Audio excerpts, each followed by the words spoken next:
finally, the awaited return of Nick Diaz fighting Robbie Lawler. This fight has just been announced. I believe it was today. It got announced that it's going to be at 185, which is beautiful. I think it's perfect. Neither one of them are fighting for a title. Both of them are getting a little bit older in age, and there's no reason for them to cut the weight. They both have a mutual respect for each other in terms of they both respect each other as fighters. They both know what they bring to the table. This ain't their first rodeo, man. I love the fact that they're doing it at 185. It's going to be perfect. I absolutely agree with you. I think it's perfect that it's at 185. Hopefully neither guy has to lose hardly any weight at all. Nick is always in shape. Let's just be honest. The guy, he does triathletes for fun all the time.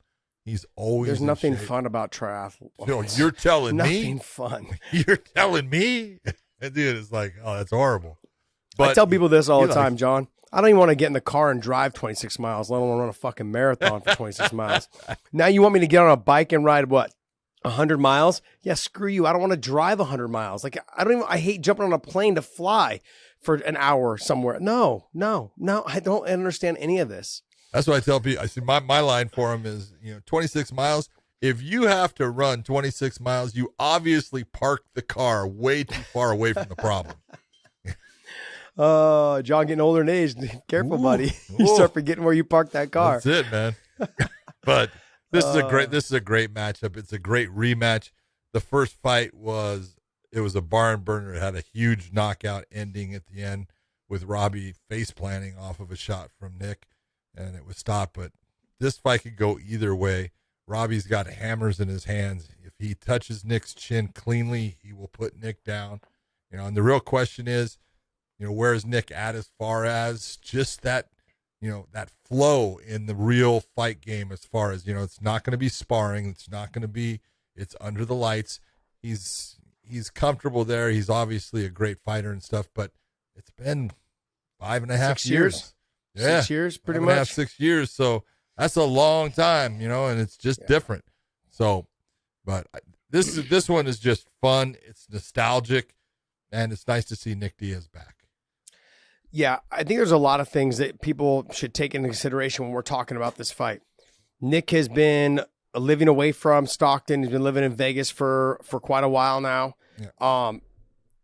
There's that aspect of it all. Has the training been the same as it was when he was living near his brother and Gilbert and Jake Shields and all those guys? The constant training of the scrap pack, has it been the same? What has he been doing during that duration? The 6 years is a long damn time. 5.5, 6 years, a long time. Whereas during that 6 years, Robbie Lawler's been fighting the best fighters in the world. Yeah, he's been training consistently. He's a true professional when it comes to that. So is Nick. I agree. But he hasn't been as active for 6 years. He hasn't been active at all for 6 years. Sure, training with your friends. It's not the same as just sparring. So when I'm looking at that in terms of the level of competition, there's no way of looking past it. He has fought the who's who when I'm looking at Robbie Lawler. Carlos Condit, Tyron Woodley, Donald Cerrone. Dude, look, go from what you're seeing there from what Dave is getting you.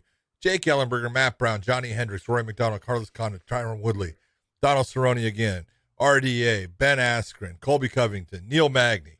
I mean, come on. Yeah. Not one easy fight. No, there's not one easy fight. And Robbie he hasn't looked the same. He's been kind of, ever since he lost to T Wood, he hasn't really looked the same. But I also want people to remember, when you've been when he was the champion for a while, he's been doing this for a long time. You need to find those certain people that motivate you to fight.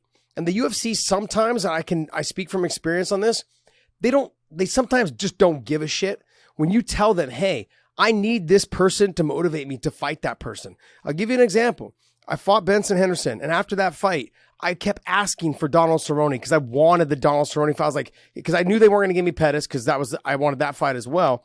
But not just because he was champion, I just knew stylistically it was a fun fight and it motivated me. I wanted the Donald Cerrone. They were like, no. They kept telling me no. Kept telling me. I was like, that's the fight that everyone wants to see. That's the fight that wakes me up and motivates me. Yeah. It never happened. They never offered me one time for that fight.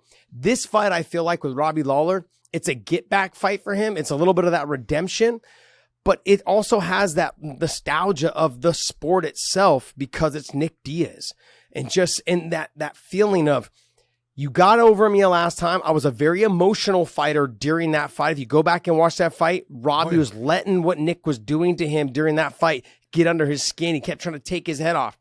I don't think Robbie's going to be that guy this fight. Robbie's like, I've already done all this. I'm just going to stay calm, composed, try to touch you and piece you up, just try to move and roll with my punches. Robbie's going to do what he's been doing that got him to the title shot. I think that the motivation to train for this, though, as he said in one of his interviews that I was watching, he's like, I know Nick's going to come in shape. I know he's going to have a lot of output. He's like, I'm ready. I will be ready for this fight. This is a fight that got me up and got me motivated. That says a lot when I hear a veteran say that. Yes, says everything. Says everything. And you got to figure, Robbie's 39 years of age. Nick is 38. Mm-hmm. So that, as far as looking at where they're at and stuff, yes, you're exactly right. Robbie has been fighting the last, 5.5, 6 years and fighting a murderer's row as far as just, he doesn't get an easy fight. So I think, that could be the difference, man. And it could be the difference of, I don't think Nick will be emotional at all, but there will be butterflies. Man, trust me, it's walking back out there. The butterflies are going to be there, and he's going to want to perform. He's going to want to show people, hey, I can still do this, and I can do it at that level that I left at. So we're going to see. It's going to be fun. Well, the one thing people need to remember about Nick, though, is Nick doesn't like to fight. No, he's not one of those like, oh, he's pumped up. He's just fucking really good at it. And he'll tell you himself. He's like, I don't really like to fight. I don't like all the stuff that comes along with it. I don't like the interviews. The stuff that goes with it. He hates I don't like the anxiety of it all. He's like, he hates all this stuff, but he's like, I'm good at it. So I got to keep going, And so, I'm very pumped to see this fight. Cause I said, for me, there's a lot of that nostalgia that comes along with the old school days. And these guys, Robbie and I got signed at the same event when we fought in that the Shogun event in Hawaii. Robbie got signed. Robbie fought a little bit before me when we had the shows. Aaron Riley. Aaron Riley. Yep. Yeah. I mean, that was the fight that Robbie entered the UFC on. Yes. Yeah. I remember that fight. Yep. Yeah. And then after that, he fought Tiki was next, right? It was Robbie. No, he Aaron Riley. Fought Steve Berger on the Steve Berger. Okay, there you go. 37.5. Damn sports show, period. Yep, 37.5. 37.5. I was supposed to be on that card. Yeah. Yep, that's how Yves Edwards got into the UFC. I had to pull out. I was supposed to fight João Perini. Shit, that's how old I am. Jeez. Jeez. Happy fucking birthday to my old ass. Jeez.